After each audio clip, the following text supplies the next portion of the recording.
trovadores, quiero invitarles a este nuevo proyecto Trovit Cuentos y Leyendas, en el cual les traeremos una variedad de contenido para todas las edades, leyendas y cuentos de todo el mundo. Así que suscríbete al canal y activa la campanita de notificaciones. Te la estaré dejando en el comentario fijado y en la descripción de este video. Ayúdame a llegar a los primeros 100 suscriptores, que pronto estaremos subiendo contenido. En la descripción de este video estoy dejándote el link de la página de Misterio y Terror Morales, autor de los siguientes relatos que vas a escuchar. Por favor, síguelo. En la noche, escrito por Alex Morales Gómez. Cae una lluvia pertinaz. Toda la tarde fue lo mismo y ahora en la noche pasa igual. Estoy en mi habitación tomándome un café, cuando escucho fuera un lamento, un quejido bastante lastimero y triste. Me imagino lo peor. Salgo en la noche sin luz alguna, sin nada que me proteja de la lluvia. Llego a la zona verde del frente de mi casa y allí no hay nadie, pero estoy seguro de dónde provenía el sonido. El lamento era algo bastante triste. Busco por todos lados, intentando encontrar a la mujer que está sufriendo. Y digo la mujer, porque tenía la seguridad que ese lamento era de una mujer. Quedo empapado hasta los huesos. El frío es insoportable. Voy de nuevo a casa cuando una voz desde afuera me dice: ¡ayúdame! Miro al instante, pero allí no hay nadie. Un frío recorre mi columna. No es el frío de la noche o de la lluvia. Es un frío de algo que no pertenece a este mundo. Corro dentro de la casa, a pesar del miedo que sentí. Quedo con la desazón que algo ocurre allá afuera. ¿Pero qué puede ser? Las noches se volvieron eso, un constante lamento. Al principio siempre salía a ver quién podía ser. Con el tiempo entendí que era algo ajeno a mis posibilidades de ayuda. También se volvió un llamado de ayuda cada que entraba a la casa en las noches. Dejé de preocuparme por esto y seguí mi vida normal, pero algo cambió. Una noche de lluvia nuevamente desperté en medio de la noche. Al principio no supe el por qué. Entendí que escuché la voz de ayúdame mientras dormía. Un olor a flores secas cubría mi habitación, por no decir que es un olor a muerto. Ese clamor de ayuda y a flores llegaba cada que llegaba la noche. En noches de lluvia era mucho más fuerte, aunque el clamor que pedía ayuda era suave y solo pasaba cuando yo no lo esperaba. Era bastante nítido a los oídos. Esta situación me estaba volviendo loco. Sin ningún conocimiento de lo que pasaba, consulté a un sacerdote. Este me recomendó orar. Cada noche que sintiera aquello debía orar, pero de nada sirvió. Todo seguía igual. Antes aumentaba cada noche. Me estaba volviendo loco. Así que sin saber del tema, acudí donde un espiritista. La mujer me aseguró que en la casa o afuera había un cuerpo. Esa alma clamaba ayuda, sin creer mucho de lo que decía. En la tarde fui y cavé donde creía yo que salía el lamento. Para mi mayor asombro y terror, había un cuerpo enterrado envuelto en bolsas plásticas. Al ver aquello llamé a la policía. Toda mi casa se volvió un caos. El peritaje médico decía que era una chica de 22 años. Fue el primer sospechoso, ya que su muerte fue llevada a cabo por un golpe en la cabeza, al parecer una maza o martillo. Pero de eso ya hacía algunos años, cuando yo no vivía en la ciudad. En investigaciones aquí y allá, la policía dio con que esa joven vivió ahí. Ya hacía algún tiempo, solo ella y su padre vivían ahí. Un día cualquiera el padre se fue, pero de la hija no se supo nada. La policía rastreó la dirección del padre, pero también este había muerto. Ahí se acabaron las pistas. No tenía ningún otro familiar registrado. Después de esto todo acabó. Pero después de lo vivido, vendí la casa y me fui de allí. Nunca se supo en realidad lo que pasó con la chica. Aristóbulo, escrito por Alex Morales Gómez. Corría el año 2018. Aristóbulo era un hombre feliz, a pesar de que no tenía hijos. Se había casado con una mujer que tenía 2 niñas y él las amaba como si fueran suyas.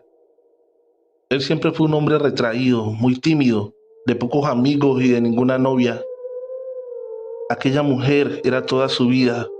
La esposa y las niñas habían viajado a la ciudad. Él se había quedado solo en la finca. El viernes subió al pueblo. Vivían en una población llamada El Ciprés. Quedaba a unas horas del pueblo. Aristóbulo había ido a misa. Aunque no era asiduo creyente, ese viernes le dio por entrar a misa de la tarde. Después se fue a la cantina y se tomó una sola cerveza. Allí se le acercó un hombre extraño, un hombre que no era de la región. Nunca nadie antes lo había visto y después de esta ocasión nadie lo volvió a ver. Llamándolo por su nombre, se le acercó y le dijo que si lo acompañaba el ciprés. Pero Aristóbulo era hombre de pocas palabras. Simplemente le respondió: no necesito compañía, ni de usted, ni de Dios, ni del diablo. Sin mediar una palabra más, se paró de la silla y se marchó. El extraño se paró y salió detrás de él llamándolo. A unos 100 metros lo alcanzó. Nadie sabe qué hablaron. Desde la distancia se veía que hacían gesticulaciones con los brazos. Como en la primera ocasión, vieron salir a Aristóbulo y dejar al desconocido ahí plantado. También en esta ocasión, el hombre a los pocos segundos salió detrás de Aristóbulo. Aristóbulo llegó a la finca casi 5 horas después. Ya estaba oscuro. El lugar donde vivían era bastante retirado de otros vecinos. A más de una hora quedaba el más cercano. Precisamente a este se encontró. El vecino venía buscando una vaca que se había salido del corral. Contaría después que Aristóbulo estaba extraño. Le dijo que no siguiera por el camino del bosque, porque en este estaba el demonio. Sus ojos estaban desencajados. Estaba muy hablador. También dijo que cuando llegó al bosque, el canto de los grillos los podía entender. Decían: vas a morir. Él corrió por el camino para lograr salir pronto del bosque. También escuchó cuando el chillido de los monos eran voces que le decían: no hay de otra, tienes que morir. Aunque corría y corría, el bosque se hizo inmenso. Casi no logra salir de allí. El bosque está embrujado. Aunque quería seguir hablando, algo que nunca hacía, el vecino tenía afán de llegar a su casa. Esta estaba bastante retirada. Aunque no había podido encontrar la vaca, era preferible irse a su casa. Quedó que el domingo volvería para que hablaran de lo ocurrido. Aristóbulo llamó a su esposa. Ese mismo viernes por la noche, más de 10 llamadas perdidas habían en el celular de esta. Ella asegura que no lo escuchó. Ella debía volver el lunes por la tarde, pero al ver que este no contestaba el celular, se iba a correo, estaba apagado. Llamó al vecino que había perdido la vaca para que se diera una pasada por allí. Lo que encontró fue una escena de terror. Aristóbulo se había ahorcado. El vecino llamó a familiares y a la autoridad. Solo muy entrada la noche se hizo el levantamiento del cadáver. Ya olía mal. Según medicina legal, estaba allí colgado desde el viernes. Los familiares de Aristóbulo aseguran que este se suicidó porque su esposa tenía un amante. Ella asegura que no era así. La esposa no quiso volver a esa casa. El recuerdo y el dolor al saber cómo fue su muerte era más fuerte aún. La madre de Aristóbulo se fue un fin de semana para allí. Quería sacar las cosas de él y quemarlas o regalar lo que aún sirviera. La intención era alquilar la finca. Ya había varios interesados. Llegó viernes por la noche, un mes exactamente después de su muerte. Como el lugar era lejano y solo se podía ir caminando o a caballo, estaba muy cansada cuando llegó, así que muy pronto se fue a dormir. Sin mucha espera se quedó dormida. Despertó en medio de la noche. Alguien se había sentado al lado de su presión en el pecho y ese olor, que era el mismo que esparció su hijo muerto. Llena de terror lo escuchó hablar. Le dijo que su esposa no era la culpable de su muerte. Esto lo había hecho el demonio. Le pidió orar por él. Él se lo quería llevar al infierno. También le dijo dónde encontrar los restos de la vaca del vecino. Esta se había ido a una zanja y había muerto. La madre de Aristóbulo asegura que no lo soñó. Muchas veces intentaron alquilar la finca, pero pronto la entregaban. Dicen que el olor es insoportable. El canto del río, escrito por Ale Morales Gómez. Sé que sonará extraño porque muchas personas no creen que estas cosas pasen, pero lo que vengo a narrar, porque yo lo viví. En el barrio aquel donde vivía pasaba un pequeño riachuelo. En este se escuchaban cantos, cantos de dentro del río. Cuando había cantos y voces era porque iba a ocurrir un desastre natural. Era algo extraño, pero una premonición de lo que iba a ocurrir, cuando se escuchaba música solamente y voces, pero de niños. Las ancianas aseguraban que había un aborto o había nacido un niño. Estas últimas voces de niños se aseguraba que eran duendes. Estos se alegraban de que llegara una nueva criatura. Para ellos no importaba si vivo o muerto. Esto los hacía feliz. Las madres de todos los pequeños les tenían prohibido salir después de las 4 de la tarde. Era muy frecuente que se perdieran niños en aquel lugar cuando el río se crecía por la lluvia. Se desbordaba no solo por sus orillas, sino que el agua inundaba las alcantarillas. Es como si lo que hubiese en el río fuera por el agua, ya que en el alcantarillado, donde se rebosaba el agua, se escuchaba también aquel canto. Una tarde después de un fuerte aguacero y una gran creciente del río, mi hermana y yo volvíamos del colegio en una de las tapas del alcantarillado que el agua del río había levantado. Mi hermana pequeña jugando metió uno de sus pies en una de ellas. Cuando un grito me alertó, corrí a ver qué pasaba. La pierna de mi hermana tenía un arañón feo y profundo, 5 marcas como de uñas. Era una mano muy pequeña. Fui con prontitud a casa con mi hermana y mi madre la llevó al médico. Allí no pudieron explicar qué pudo haber causado semejante herida. Parecía ser una mano, pero por su tamaño no podía ser humana, más aún por la profundidad de la herida. Las abuelas decían que cada 50 años el río cobraba víctimas con una borrasca. La que a mí me tocó vivir fue tan devastadora que arrasó con todo. El Estado debió reubicarnos y llevarnos a vivir a otro lugar. El río dejó todo desolado. El lugar le dicen el Valle de los Duendes, porque las personas que van al lugar de pesca o simplemente de paseo aseguran que en días fríos se ven duendes y se sigue escuchando el canto de niños en el río. Una tarde, una pareja con su niño de unos 6 años fue a dicho lugar. Mientras ellos charlaban alegremente, el niño jugaba unos pasos de ellos. Cuando unos gritos del pequeño los sacó de su charla, veían como una fuerza extraña e invisible los jalaba para el río. El niño lloraba, mientras el padre luchaba por arrebatarlo de esas manos que no podía ver. Mientras esto ocurría, del río seguía saliendo ese canto, una grata melodía acompañada de voces de niños. El pequeño diría después que un anciano pequeño lo quería llevar al río. Le aseguró que allí viviría muy feliz. Pero el niño, al decirle que no, el pequeño anciano lo quiso llevar a la fuerza. De esto ya hace algunos años, y aunque no vivimos ya por esos lados, los ancianos esperan que cuando se cumplan otros 50 años, volverá a haber otra borrasca.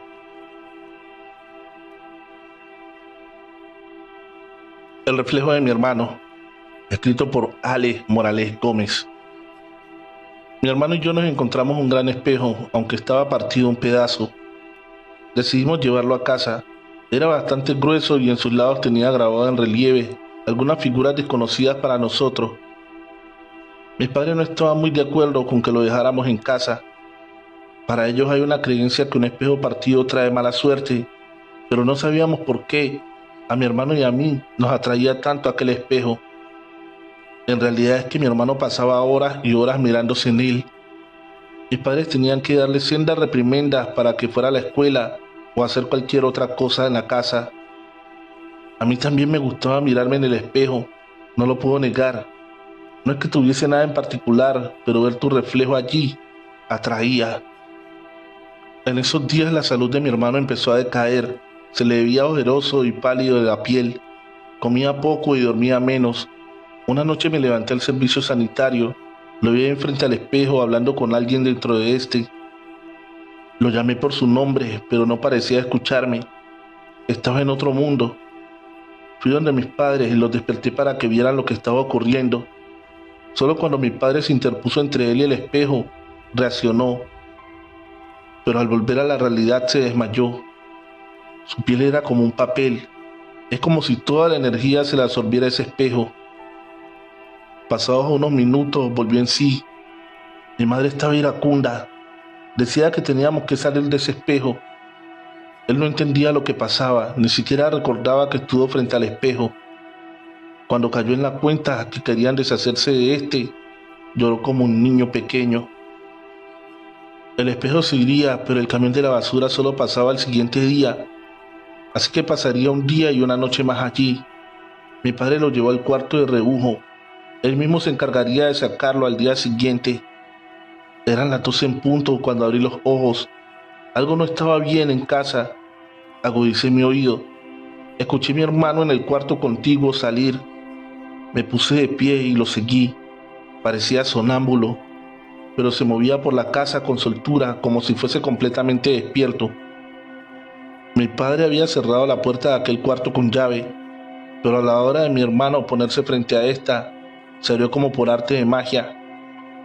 Él entró y así como se abrió, volvió y cerró. La casa se puso fría, como si una niebla invisible hubiese llenado todo. Yo grité llamando a mis padres, pero estos, a pesar que era un sueño liviano, no se despertaron. Fui a su habitación e intenté abrir la puerta. También estaba con llave, algo que mis padres nunca hacían. Golpeé, pateé, para que me escucharan, pero nada, parecía que estuvieran muertos. Yo me sentí enloquecer, más aún que mi hermano estaba allí encerrado con eso. Fui al cuarto de herramientas de mi padre, saqué el destornillador más grande y forcé la puerta y entré. Mi hermano estaba mirándose en el espejo. Su mirada estaba perdida en un más allá que solo él podía ver. De su boca salía una línea de saliva. No era él, parecía un ente sin razón. Cuando entré, no me fijé en el reflejo de mi hermano en el espejo. Solo lo miraba a él, creyendo que en el espejo estaba su reflejo, pero al fijarme no era así. Allí había algo, o alguien que no era mi hermano. Era un espectro de color gris con una sonrisa malvada y diabólica. Miraba fijamente a mi hermano, pero yo sabía que estaba pendiente de mí. Parecía no tener nariz, solo veía sus ojos y su boca sonriente. Los ojos eran como carbones, negros por completo. Solo en todo el medio tenía una pequeña chispa de luz. No sé el por qué, pero entendí que se le estaba robando la energía a mi hermano. Quise caminar donde él estaba, pero una fuerza me detuvo. No fui capaz. En la casa sentía ese frío en todos lados. Lo que fuera que hubiera en el espejo estaba en poder de toda la casa. Mi hermano iba a morir. Así lo sentía. Recé unas oraciones. Pedí fuerza para poder moverme. Y a fe que lo logré. Fue como si una fuerza me hubiera liberado. Fui a dar contra mi hermano, tumbando todo a mi paso. Incluso el espejo que se hizo añicos. El estruendo fue ensordecedor. Más aún que al quebrarse alguien dio un grito de odio y dolor dentro de aquel endemoniado espejo. Mis padres se despertaron con el estruendo. La habitación era un caos. No solo los pedazos de espejo, todo allí estaba tirado patas arriba, como si un huracán lo hubiera revuelto todo. Les conté a mis padres lo vivido.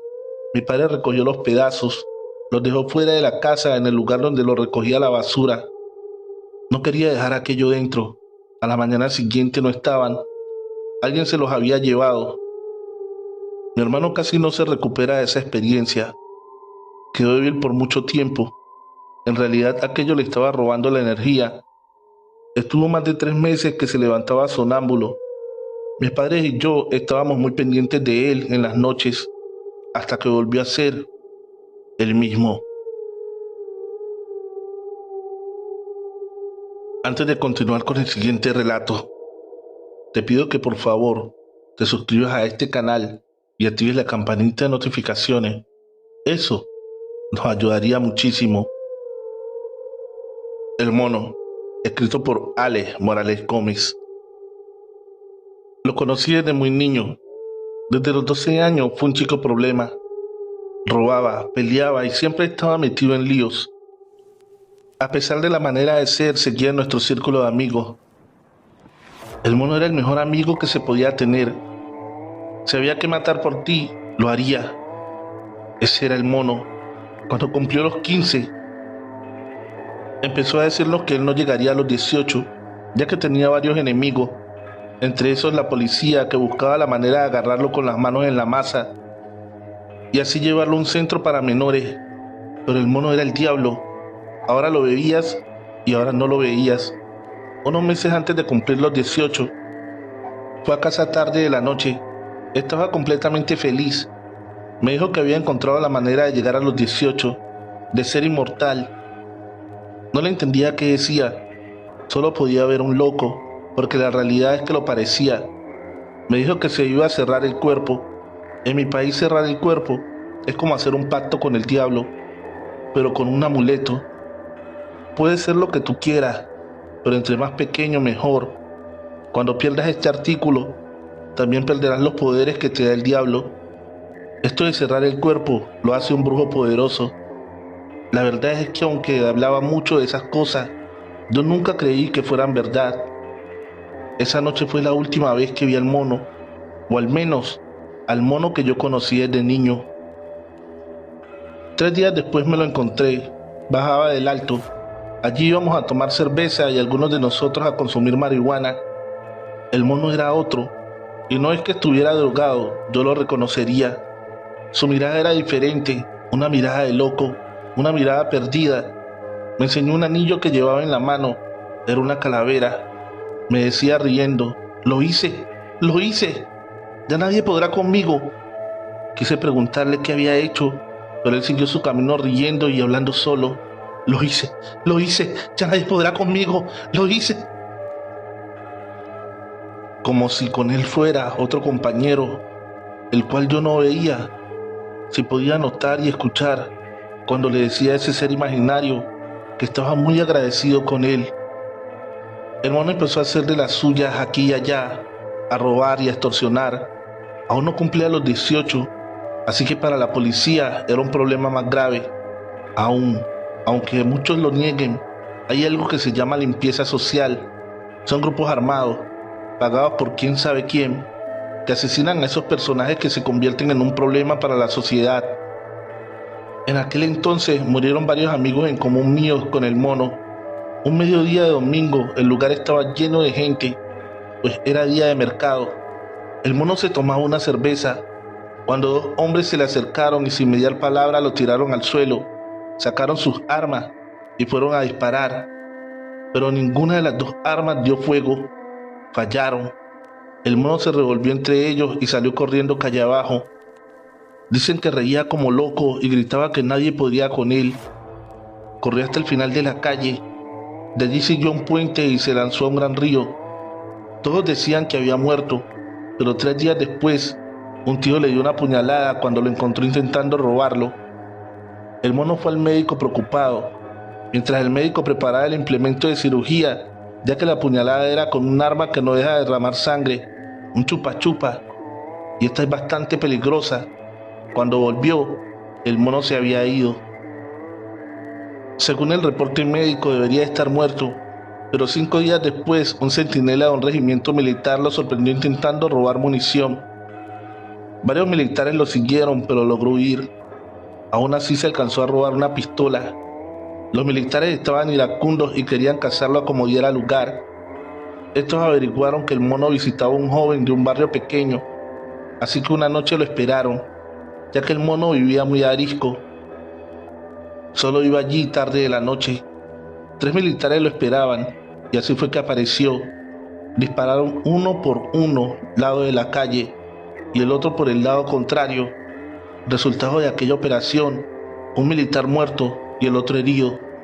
El reporte judicial diría que ambos se hirieron el uno al otro, aunque los militares aseguran que fue el mono. El mono nada se sabía.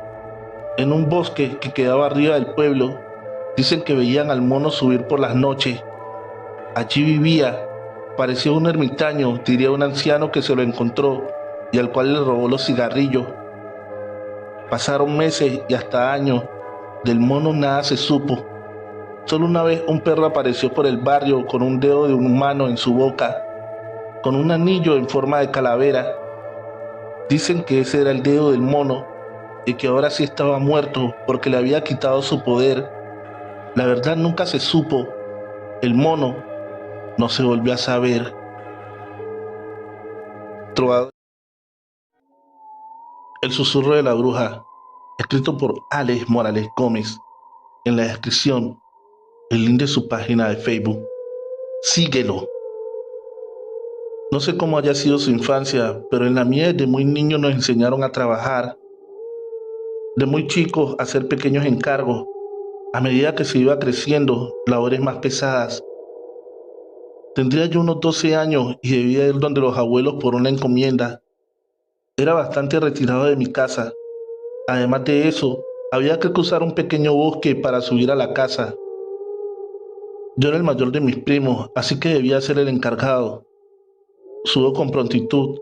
Quiero volver antes que empiece a caer la tarde. Debo confesar que sentía miedo de aquel pequeño bosque, más que nada por la fama de brujería que había por allí. Eso era algo que no podía decir en casa, porque mi padre y mi abuelo dirían que los hombres no sentimos miedo. De regreso a casa, veo una gran serpiente en medio del camino. Está enrollada y me impide el paso. Me paro ahí pensativo. Sé que aquella serpiente no es venenosa, es una boa constrictor. En mi región la llaman culebra. Como les digo, no es venenosa, pero sí peligrosa, y más aquella de ese tamaño. Después de mucho pensarlo, decido bajar por un lado del camino, donde por la maleza es difícil caminar. Cuando trato de internarme, escucho la serpiente que habla. Claro, yo sé que suena algo loco, pero eso fue lo que pasó. La serpiente habla en susurros. ¿A dónde vas?, pregunta. Yo corro por entre la maleza sin pensar en que puede hacerme daño. No veo la serpiente, pero sí el susurro que sigue detrás de mí. ¿A dónde vas? La pregunta sigue y yo más veloz, aún buscando el camino más abajo. Cuando logro salir del bosque, escucho arriba en el camino una carcajada terrorífica. No conté eso en casa, puesto que de hacerlo tal vez me dieran una reprimenda por miedoso, pero en las noches despertaba con pesadillas. Escuchaba esa voz y me veía cuando esa boa me tragaba. Una mañana debo volver donde los abuelos, por unos huevos para mi madre. A pesar del temor que siento de aquel pequeño bosque, me anima que es muy temprano y de apresurarme volveré al caer la tarde. Efectivamente, así es. De vuelta a casa, aún el sol está en lo alto. Yo feliz de regresar con prontitud. Al llegar al lugar donde me había encontrado la serpiente, me pongo atento, pero allí no hay nadie, así que sigo tranquilo. En ese mismo lugar hay un árbol de altramuz. Este en cosecha da sus pepitas por grandes cantidades, así que yo me entretengo recogiendo de aquellos pequeños frutos de colores. Cuando levanto la mirada de nuevo, caigo en la cuenta que no veo ningún camino. Además de esto, ya es de noche. Mi único remedio es llorar, llorar en un mismo lugar. No veo a dónde pueda dirigirme. Estoy en estas cuando una carcajada cubre todo el bosque y de nuevo ese susurro. ¿Y ahora a dónde irás? Lloro con más fuerza y la risa se hace más fuerte. Donde hace poco estaba yo recogiendo pequeños frutos, veo la serpiente. Es ella quien susurra, es ella quien se ríe. Me quedo paralizado por el miedo. Estoy así embelesado mirándola cuando la veo transformarse en una mujer. Toda su vestimenta es de color gris. Al estar de pie, ya hecha mujer por completo, me mira fijamente. Yo pienso lo peor, más aún que no soy capaz de moverme. Hasta creo que ni de respirar, pero ella solo me mira con sus ojos grises como su vestido, su nariz puntiaguda y su boca que no parece tener labios. Son la línea que define el lugar donde está su boca, pero esta no hizo nada. Solo la vi treparse a un árbol de un salto, dar un chillido y una carcajada y desaparecer en medio de la noche. Muerto del susto, regreso a casa de los abuelos. Mi abuela se sorprende de verme allí en la noche. Piensa que tal vez algo malo ocurrió en casa. Yo un poco tranquilo, porque el abuelo está en otra habitación jugando cartas con mis tíos. Así que cuento a mi abuela lo sucedido. Ella sin más dice que eso es una bruja, de esas malvadas que se divierte asustando a mujeres y niños. Me dice que no me preocupe, que esa noche duerma allí. Ya mañana ella hablará con mis padres. En la mañana uno de los tíos va para el pueblo y debe pasar por mi casa. Así que la abuela manda razón de que yo estoy en casa y estoy bien. Ya en la tarde volveré y la abuela después contará lo ocurrido.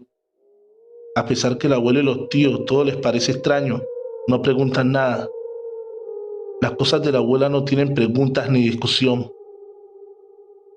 La abuela me dio unas pequeñas frutas. Me dijo que se llamaban estramonio.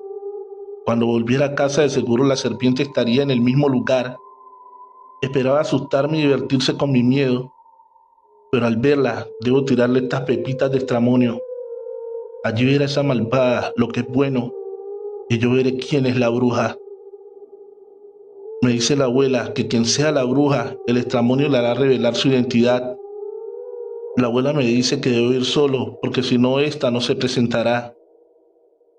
Así que armado el estramonio y ni una pizca de valor, tomo camino a casa. Efectivamente, al llegar allí veo la serpiente. Es una serpiente, pero con cara de mujer, y al verme susurra: ¿a dónde vas? Y suelta una carcajada. No saben lo horripilante y aterrador que es ver hablar y reír una serpiente. Muerto de miedo, lanzo las semillas de estramonio. Apenas estas tocan la serpiente, esta da un grito desgarrador y sin preámbulo se convierte en una mujer que yo conozco bien. Es Rosalba, la mejor amiga de mi madre. Es dar ese grito y salir corriendo por el bosque, por entre árboles y maleza. Sus gritos son tan fuertes y lastimeros que se escuchan en todo el bosque. Llego a casa y mi madre me pregunta lo ocurrido, pero por orden de mi abuela, solo debo decir que la abuela vendrá al día siguiente a contar lo sucedido. Así pasa. Cuando la abuela entra, lo primero que me pregunta en secreto es: ¿y quién es la bruja? Le digo que Rosalba. Mi abuela le cuenta todo a mi madre, incluido quién es la bruja. Mi madre no discute sobre el tema. Si lo dice la abuela, así es. Rosalba más nunca volvió a casa y cada que se encuentra alguien de mi familia, baja la cabeza y nos rehúye la mirada. Trovadores, deseo que estén disfrutando de estos relatos y antes de continuar con el siguiente, deja un pulgar arriba y cuéntanos qué tal te pareció el susurro de la bruja. Si aún no estás suscrito, es el momento de que le des fuerte al botón de suscripción, activando la campanita de notificaciones. Trovadores, en la descripción de este video se encuentra el link de la página del autor del siguiente relato, Alex Morales Gómez. Síguelo.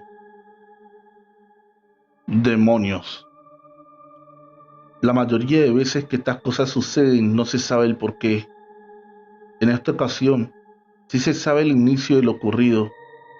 En un tiempo llegó al barrio una iglesia cristiana con un pastor con gran poder para expulsar a los demonios.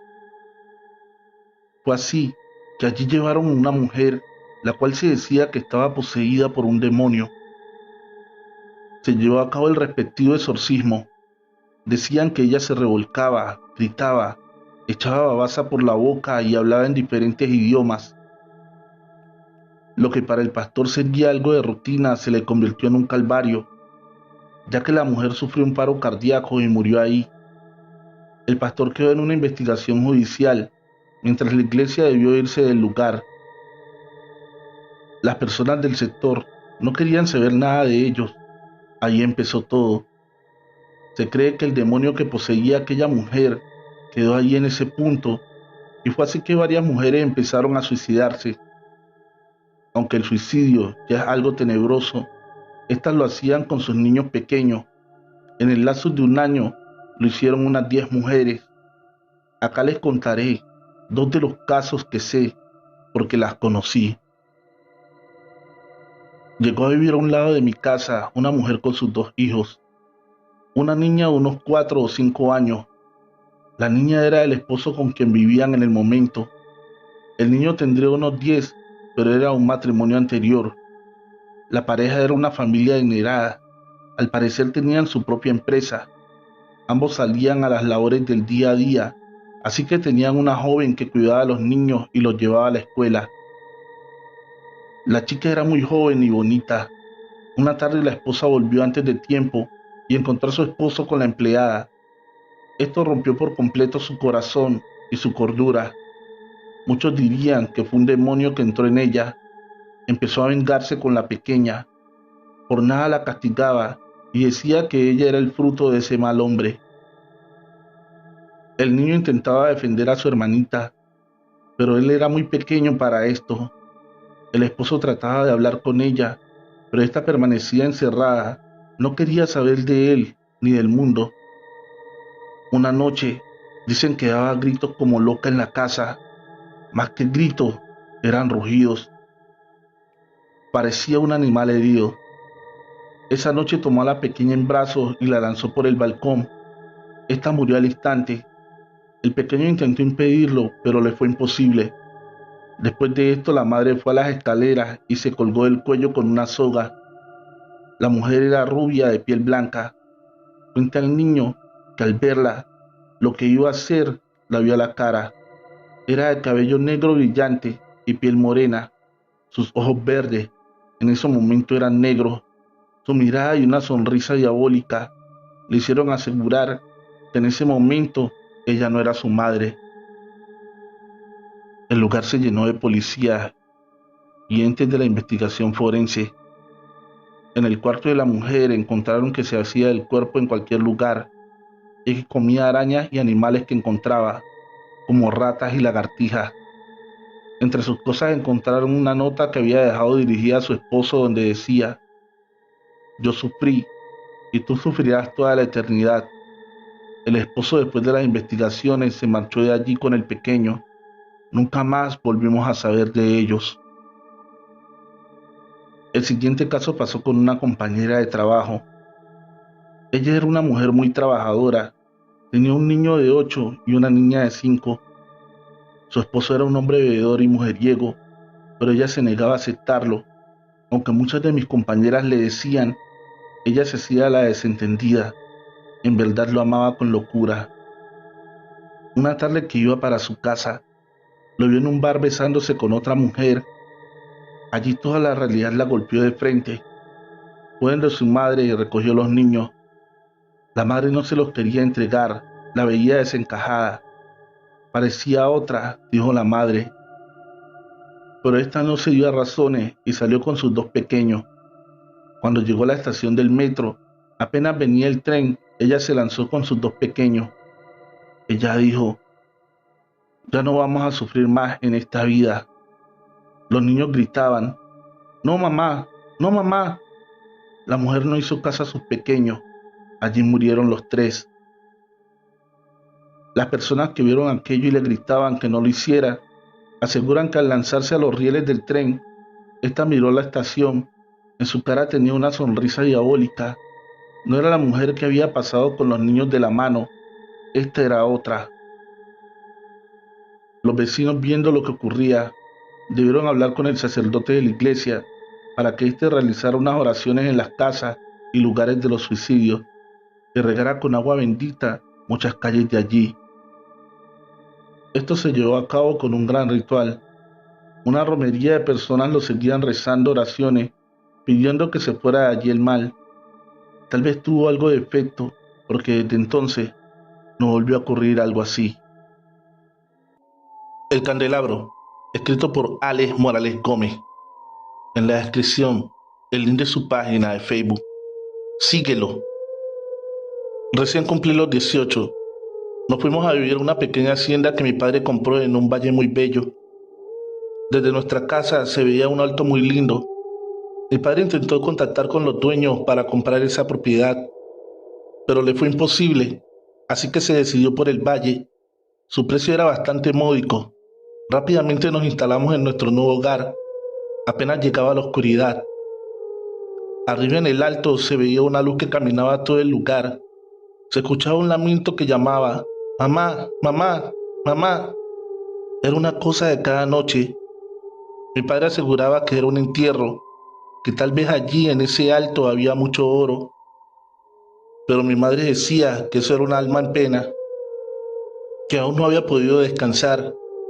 Una tarde bajamos al pueblo. Mi padre le preguntó al dueño de la cantina qué era de ese alto. Este le dijo que hacía mucho tiempo allí había vivido una familia, pero una mañana encontraron el cuerpo de su única hija, muy joven, apuñalado, y sus padres por ninguna parte. Dicen que le dieron más de 12 puñaladas. No se sabe el por qué.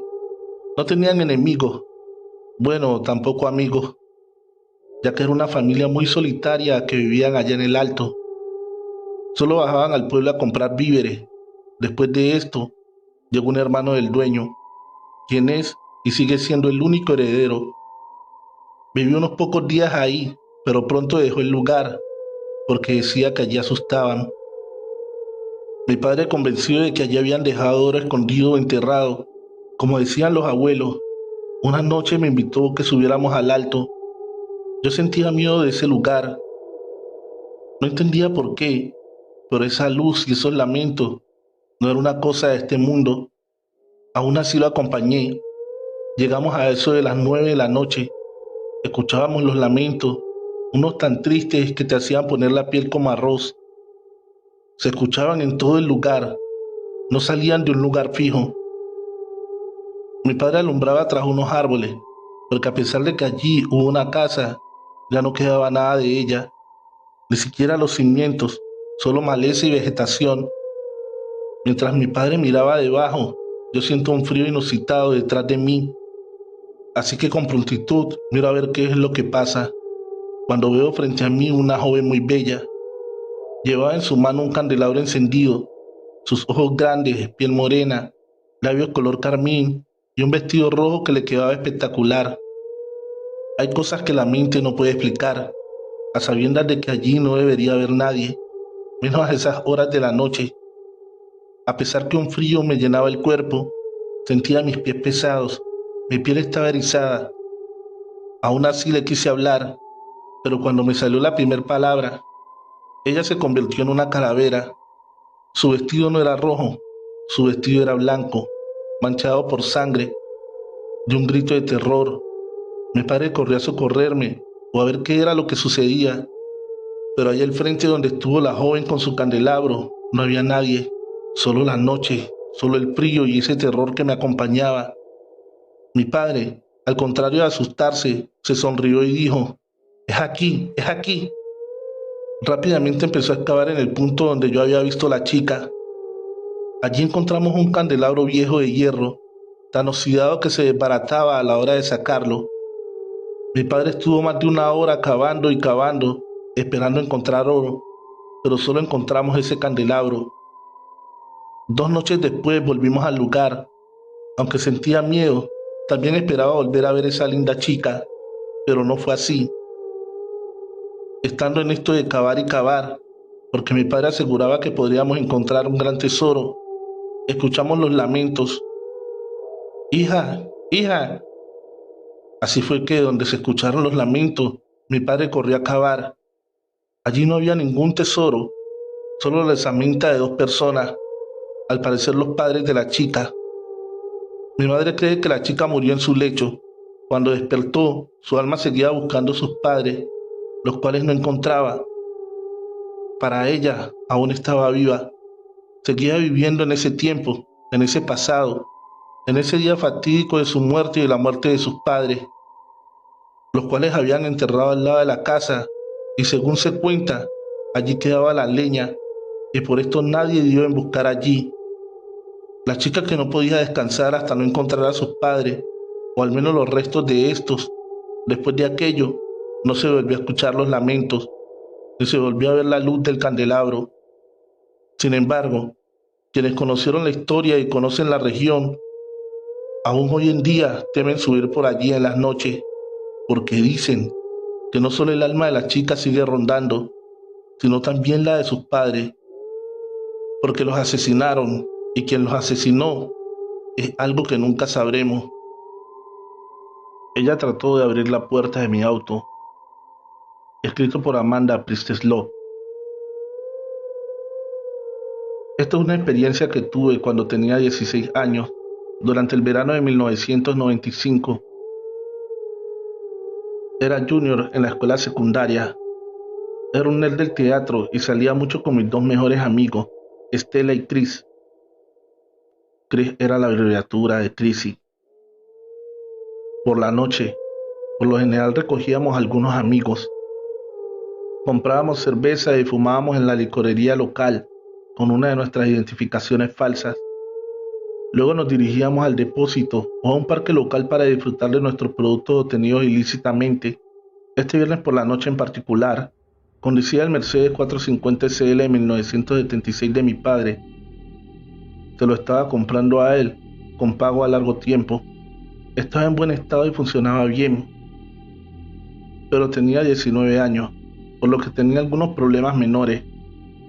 Una era que la puerta del lado del pasajero rara vez se podía bloquear automáticamente usando la cerradura del lado del conductor. Esto es algo relevante más adelante. Recogí a Stella, a Chrissy y Ted alrededor de las 8 de la noche. Nos sentíamos bien y extra felices porque era viernes. Ted tuvo que ir en el asiento delantero porque medía 6,1 pulgadas y el asiento trasero apenas permitía que dos personas pequeñas, Stella y Chris, se sentaran allí. Condujimos hasta nuestra licorería favorita, justo al final de la calle del Embalse, y Ted y Stella salieron a comprar cigarros y cervezas, mientras Chris y yo nos quedamos en el auto charlando. Alrededor de un minuto después de que nuestros amigos entraron a la licorería, una vieja camioneta Chevy se detuvo unos 6 pies detrás de mí y me bloqueó el paso. Al principio pensé que era solo un ciudadano borracho que estaba haciendo el tonto. Luego, una mujer delgada y pálida con cabello castaño hasta los hombros se acercó a la ventana del lado del pasajero y trató de iniciar una conversación conmigo y con Chris. Los ojos de la mujer estaban dilatados y dijo algo acerca de que ella y sus amigos eran cineastas, aficionados, y estaban buscando para nosotros su próximo trabajo. Chris y yo intercambiamos una mirada y ambos estábamos en la misma página de ¿qué diablos? ¿De qué es lo que habla esta mujer? Tenía un mal presentimiento y una sensación muy fuerte de que la mujer iba a intentar subirse a mi auto.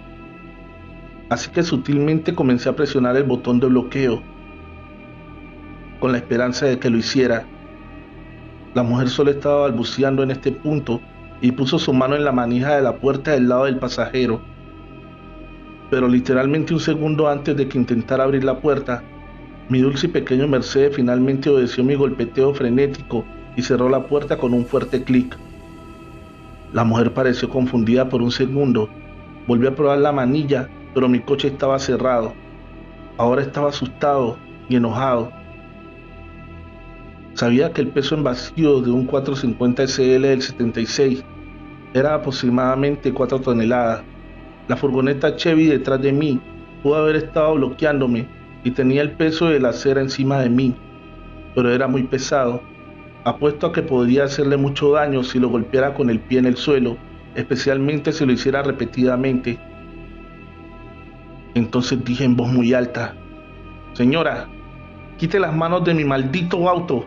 Aléjese. Vaya y dígales a sus amigos que necesitan mover su maldita camioneta. Ahora, porque la voy a pisotear en reversa y destrozar su mierda. Voy a destrozar su furgoneta como si fuera un trozo de papel de aluminio». Giré mi llave y aceleré mi motor. Ronroneaba como la pequeña y dulce central eléctrica de succión de gasolina que era, y mi auto se balanceaba hacia adelante y hacia atrás con cada revolución. No estaba mintiendo, y creo que la mujer lo vio.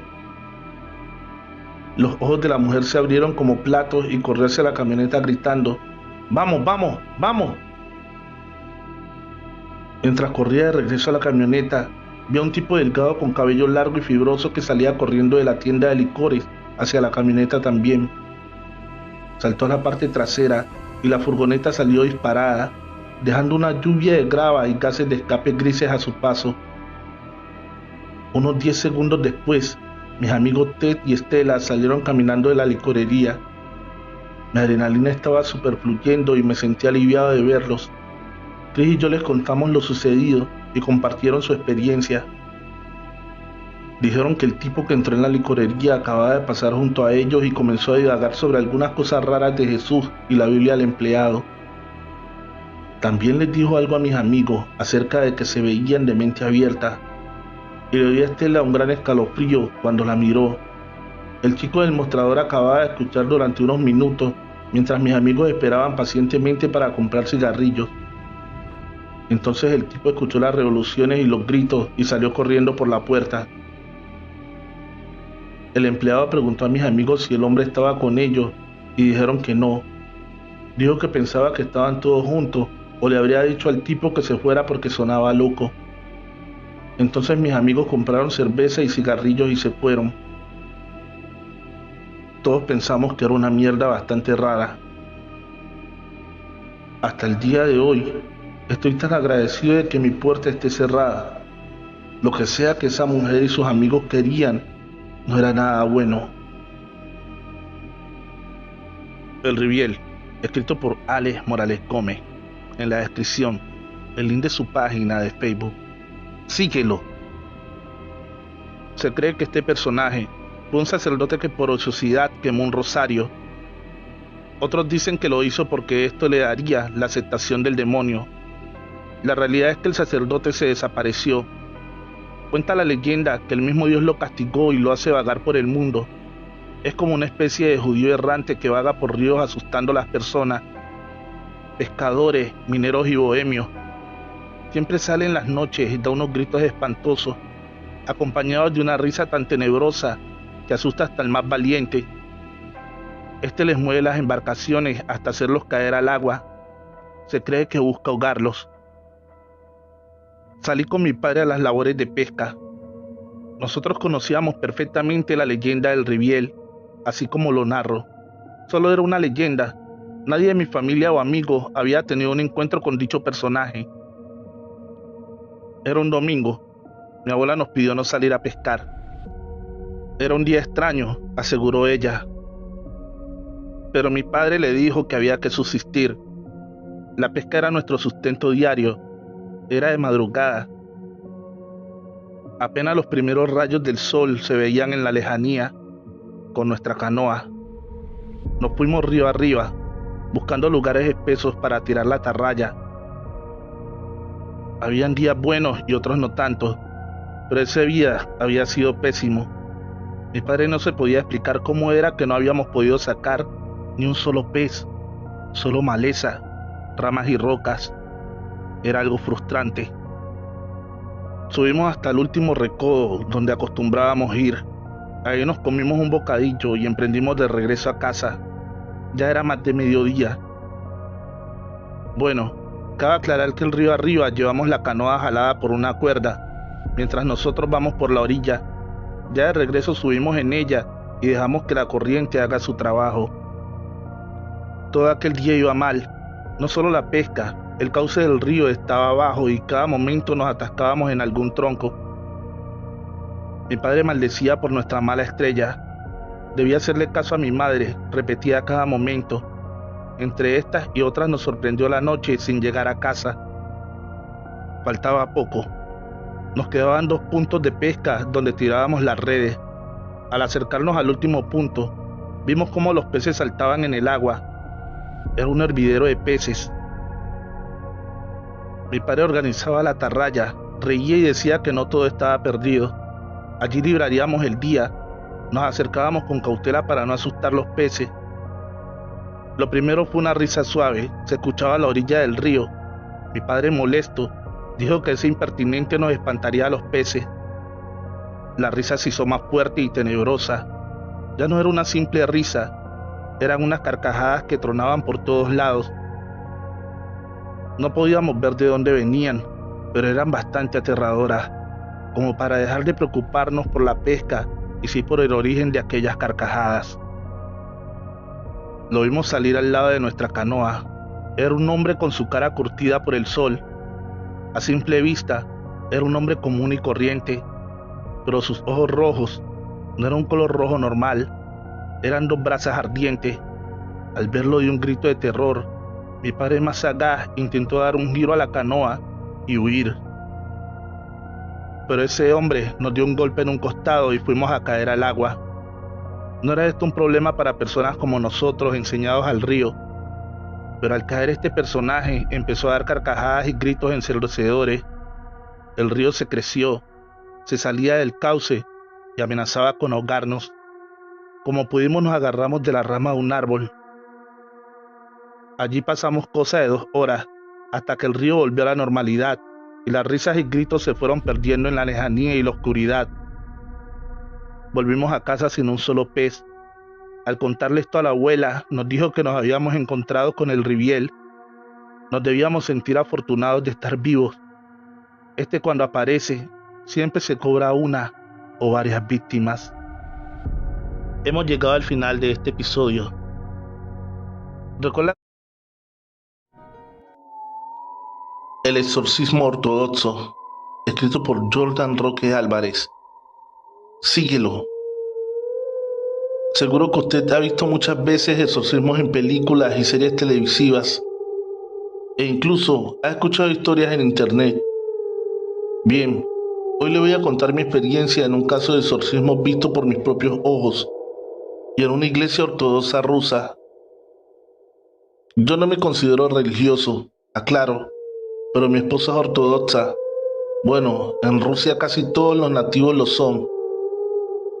Un domingo mi mujer me invitó a una reunión religiosa en la iglesia Sagrado Corazón de Jesús en el centro de Moscú. Ese día sería especial, no para mí, sino para todos los presentes, pues el único sacerdote capaz de expulsar demonios venía, y de su poder contra los demonios se contaban muchas cosas. El señor de unos 60 años, vestido diferente a todos los sacerdotes del patriarcado, subió al púlpito y dijo: «Sé que estás aquí, diablo». El grito de una mujer resuena en el pasillo de la iglesia. 5 segundos más tarde, el grito es reemplazado por el sonido de un candelabro que cae. Alguien comienza a llorar y una joven con un chal blanco que se encuentra de pie cerca de la salida comienza a temblar y pone los ojos en blanco. En un instante, el lugar se inunda en un silencio sepulcral. Por supuesto, ateos como yo, siempre pensamos en la obra teatral planificada. Ustedes me entienden, ¿verdad? Pero ese día aprendí que por lo menos el exorcismo y los demonios existen. La chica, que por un momento parecía una actriz, comenzó a cambiar su rostro. No sé cómo explicar exactamente, pero su piel se volvía verdosa y de su boca comenzó a salir espuma. El sacerdote comenzó desde su lugar a pronunciar: «Manifiesta, espíritu del mal, dime tu nombre». Así repetía el nombre de Dios desde el púlpito, una y otra vez. La chica comenzó a rasgar su ropa y con ella su piel donde brotaba sangre. Los allí congregados estaban como si nada. Yo me preocupaba, veía el daño que la joven se comenzaba a hacer. La chica avanzó al centro del salón y comenzó a levitar. Sinceramente, por un momento volví a pensar en una actuación. Se elevó 3 metros sobre el suelo y luego un grito masculino: «Yo soy César».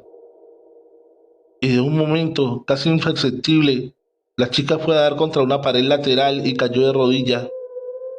De su cabeza brotaba sangre, pero nadie se inmutaba. Yo comenzaba a enfadarme. Comencé a pensar que a aquellos rusos el frío le había congelado la sangre de la piedad. Entonces me puse en pie y dije: ¿acaso aquí nadie va a hacer nada? El sacerdote dijo: «Siéntese, por favor». Mi esposa me tomó la mano y con una mirada me hizo sentar. De pronto la chica, que por un minuto guardó silencio, se puso en pie retorciendo su cuerpo y se comenzó a acercar a mí. Venía directamente a mí con ojos vidriosos. piel verde como el césped y pasos rígidos. Todos abrieron lugar como sentenciándome a muerte frente al demonio. La chica se me puso de frente y puso mi mano en la frente y desperté en otro lugar. Era una casa típica de Moscú, con la diferencia que la sangre brotaba de las paredes. En el salón había un hombre y una mujer decapitados. Entré a un cuarto y allí había un símbolo escrito con sangre en la pared, y bajo una cama, una chica con muchos cortes de su cuerpo. Luego todo se puso oscuro y allí en pie, Susor, era una especie de hombre con cabeza de cerdo y me dijo: yo no soy de este mundo, pero si no me detienes cobraré más vida hasta que alguien me libere. Libérame, libérame. Allí desperté. La chica estaba en el piso. El sacerdote se acercó a mí y dijo: vamos, hábleme. ¿Qué os dijo? No sé, no recuerdo. Dije asustado por aquella experiencia. Tiene que recordar, exigía el sacerdote. No me acuerdo. Seguidamente me levanté del lugar. Mi esposa me seguía. Caminamos un rato por Moscú. Trataba de entender lo sucedido. Mi esposa no decía nada, solo caminaba a mi lado. Pasó una semana de estos sucesos y todas las noches el sueño se repetía, pero cuando despertaba no me acordaba de nada, aunque sabía que había tenido una pesadilla. Un lunes en la mañana, mientras miraba la tele, una noticia salía a la luz. Encuentran asesinados a una mujer y su esposa. La que parece ser su hija se encuentra en estado de gravedad. Entonces recordé, si esas caras me eran familiar, eran las que veía siempre en mis pesadillas después de aquel domingo de exorcismo.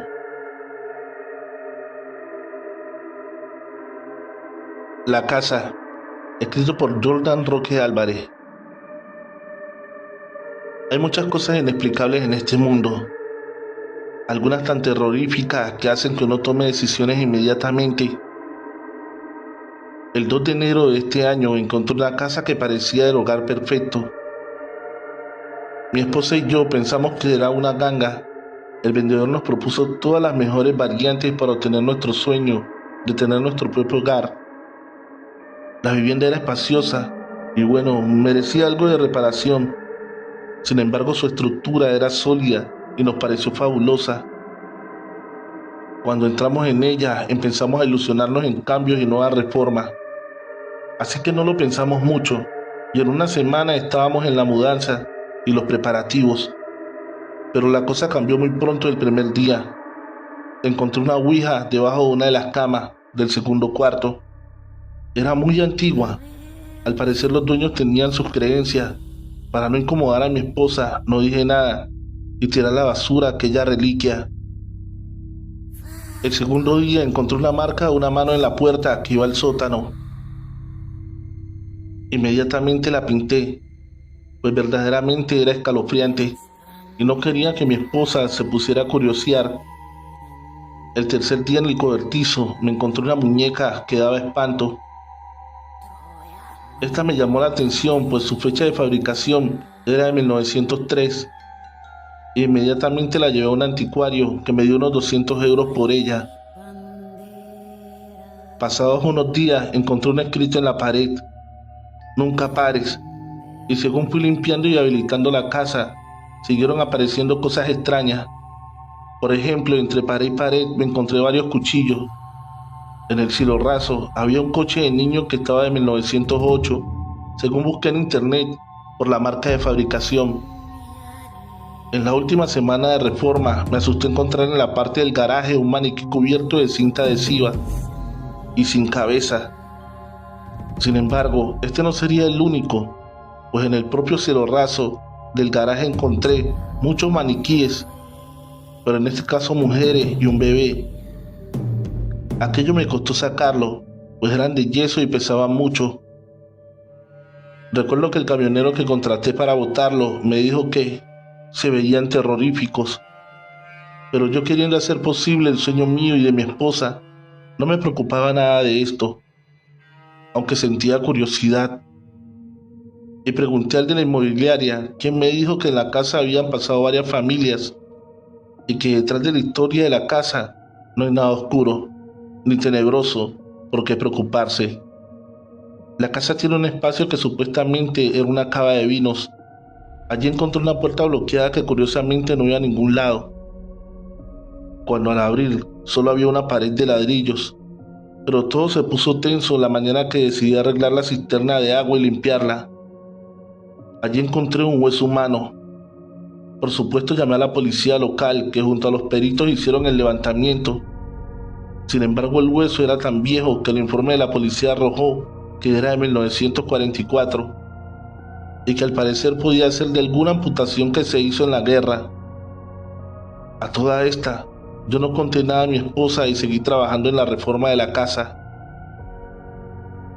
Ya había adelantado mucho cuando en una habitación donde había muchos trastos encontré crucificada una muñeca de plástico.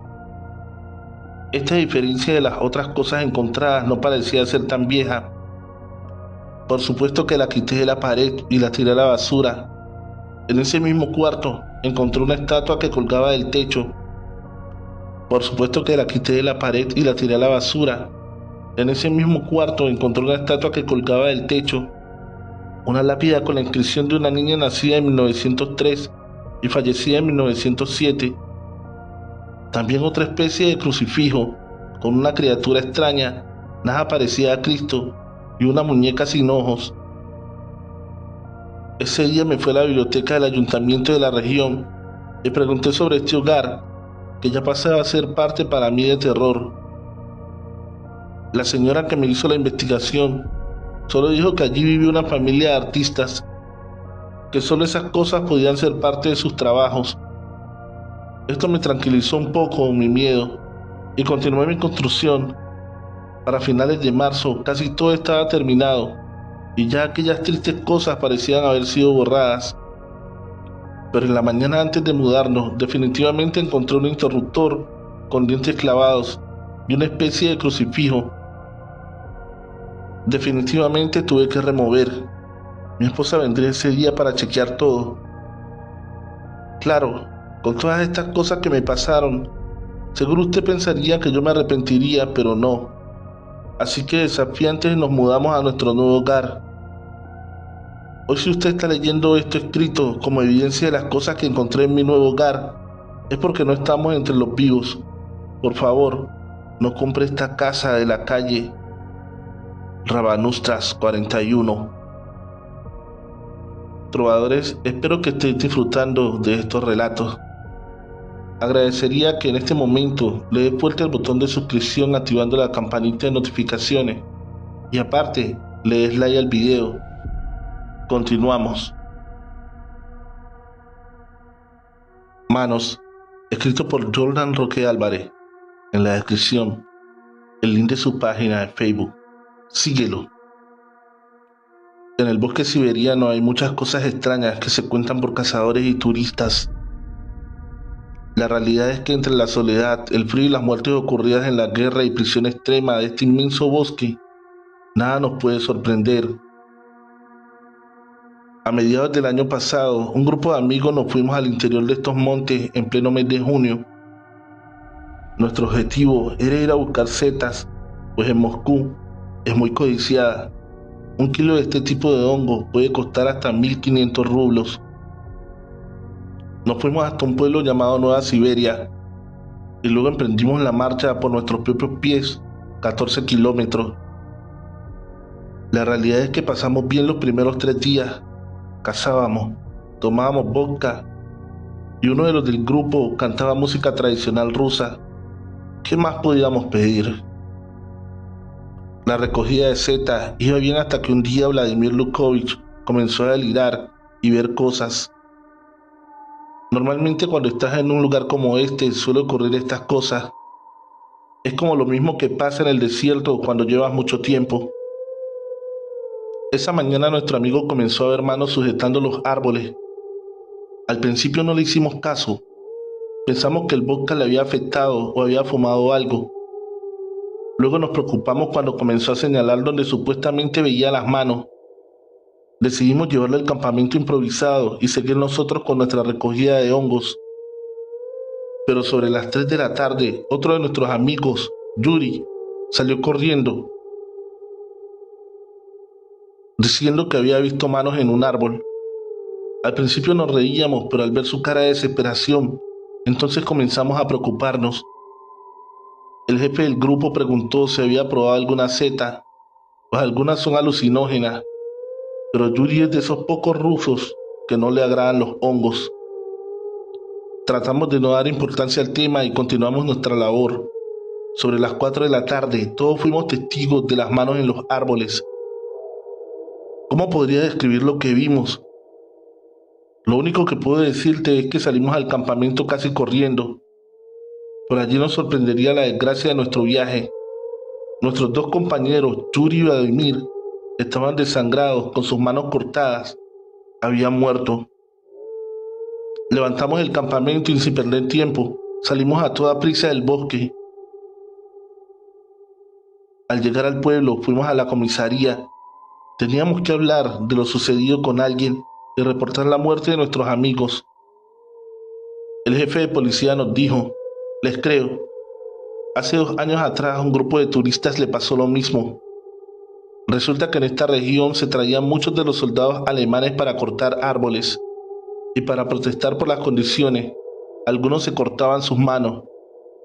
No sabemos qué es lo paranormal que puede ocurrir, pero de vez en cuando estas historias se repiten. Más nunca volví a Siberia y no se lo aconsejo a nadie. La cabaña de las innumerables noches. Escrito por Boris Olmon. El silbido frenético de las víboras hizo poco para perforar el velo oscuro del aguacero incesante. Me estremecí, ya sea por el frío del aire acondicionado o por la premonición de lo que vendría después. No puedo decirlo. Los pálidos faros iluminaban una acogedora cabaña que se destacaba brillante y cálida contra la fresca oscuridad de una noche húmeda. Suspiré cuando lo pasé. Mi gerente me cortará la cabeza si no llego a la reunión temprano mañana. Cuando llegué a la misma casa de campo por tercera vez, tuve que aceptar de mala gana que estaba irremediablemente perdido. Fue una elección fácil entre el diluvio implacable que azotaba mi techo de hojalata, como un tamborilero enojado, o la cálida cabaña que me atraía con el encanto de una mujer que sabe lo que quiere. Salté y corrí hacia la puerta que crujió al abrirse el tercer golpe. Empujé cuando mis olas quedaron sin respuesta. Entrar en el calor se sentía bien, así que no me di cuenta de que alguien caminaba detrás de mí. El aliento fresco en mi cuello y un leve susurro me hicieron girar sobre mis talones. Pero todo lo que vi fue una nube de polvo cuando la puerta se cerró de golpe y no se movió. Estaba atrapado. No vi ningún daño en quedarme a pasar la noche. El fuerte rugido de mi estómago me hizo dirigirme a la cocina. Había un poco de agua viciada gotando de un grifo que goteaba y nada en la despensa, pero la casa parecía habitada. Encontré el dormitorio en el piso de arriba y me desmayé. Me desperté un nuevo día de lluvia torrencial y sin escapatoria. El temor absoluto en mi corazón palideció en comparación con mi sed. Ver la lluvia solo la hizo más profunda. El tercer día recogí el agua del grifo y la bebí. Casi no llegué al único baño de arriba antes de vomitar el resto del contenido de mi estómago. Después de yacer en el suelo fresco del baño durante horas, me arrastré hasta la cocina con la esperanza de encontrar algunas migajas. El grifo goteaba más rápido ahora con un delgado chorro de líquido pútrido familiar. El darme cuenta de que no hay ninguna fuente de agua excepto el inodoro de arriba me hizo sentir arcadas secas en el piso de la cocina a cuatro patas. Una vez que pasó, encontré algo de fuerza y cajas de cereal vacías en la despensa. También descubrí que devorar cartón seco se siente como si estuvieran lijando el interior. Todos los días me levantaba, limpiaba, revisaba la red, intentaba salir del infierno, dormía y repetía. Perdí la noción del tiempo y me aferré a fragmentos de cordura y esperanza al mantenerme ocupado. Estaba quitando el polvo cuando la mujer llamó a la puerta y entró, saliendo con cautela de la lluvia, al calor de la casa, de espaldas a mí. Me arrastré hacia adelante y me incliné hacia su oído. Mi garganta reseca solo pudo reunir un susurro. ¡Corre! Se dio la vuelta para ver cómo una nube de polvo se alejaba cuando la puerta se cerró de golpe. Una carta de confesión, escrito por Boris Olmon. Soy detective y estos últimos 7 años he trabajado exclusivamente en homicidios. En noviembre de mi primer año, una presentadora de noticias de la estación de televisión local fue asesinada y su cuerpo desnudo fue exhibido en un parque popular. Cada noviembre desde entonces, un ciudadano prominente de nuestra pequeña comunidad ha sido asesinado y exhibido de manera similar en lugares muy públicos. He estado en el equipo trabajando en el caso desde el principio, y aunque me duele admitirlo, hasta este momento aún no habíamos encontrado una sola pista sobre quién podría ser el asesino. Después del 2 de noviembre, el periódico local apodó al asesino el asesino de celebridades de noviembre, y luego comenzó a menospreciarnos a mí y a mis colegas por nuestra incapacidad para resolver el caso. Cada año sucesivo, las críticas se hicieron más fuertes y duraron más, y cada año mis colegas y yo nos sentimos más frustrados y desconcertados por el hecho de que aún no habíamos descubierto ni una sola prueba relacionada con ninguno de los asesinatos. Hasta hoy. Acabo de encontrar la siguiente carta dirigida a nuestra comisaría. A quien sea, bla, bla, bla, bla. No soy de los que entierran el plomo. Soy el asesino de celebridades de noviembre. Como prueba, usé la llave adjunta para abrir la caja de seguridad 1616 en Fair National, donde encontrará una propiedad personal que pertenece a cada una de las 6 víctimas. Se incluyó una llave. No tengo una explicación para haber hecho lo que he hecho, pero la carga que siento por haber tomado esas vidas ha aumentado hasta el punto que, irónicamente, supongo, ya no puedo sostenerla. Encontrará a mis víctimas séptima y octava en el remitente del sobre de esta carta. La octava víctima seré yo y la séptima será mi amada esposa, con quien pretendo cruzar. Ve en Cristo, Reverendo George Harrison. He oído a gente hablar de que se les helaba la sangre. Ahora sé lo que querían decir. Escuché la llave en la puerta principal. Mi esposo regresaba de sus mandados, sin duda, uno de los cuales había estado llevando la pila de correos de la mesa del vestíbulo a la oficina de correos, excepto por el que accidentalmente había dejado caer en el vestíbulo. Estaba en el estudio. Mi revólver reglamentario estaba arriba, guardado bajo llave en el armario de mi dormitorio. El pie de las escaleras estaba cerca de la puerta principal, la puerta por la que acababa de entrar mi esposo. Mi entrenamiento seguía tratando de hacer efecto, pero mi corazón seguía interponiéndose en el camino. Hemos llegado al final de este episodio. Agradecería mucho que dejaras tu like y un bonito comentario. Comparte con un amigo para ayudarnos a crecer. Feliz noche, trovadores, amantes de cuentos de terror.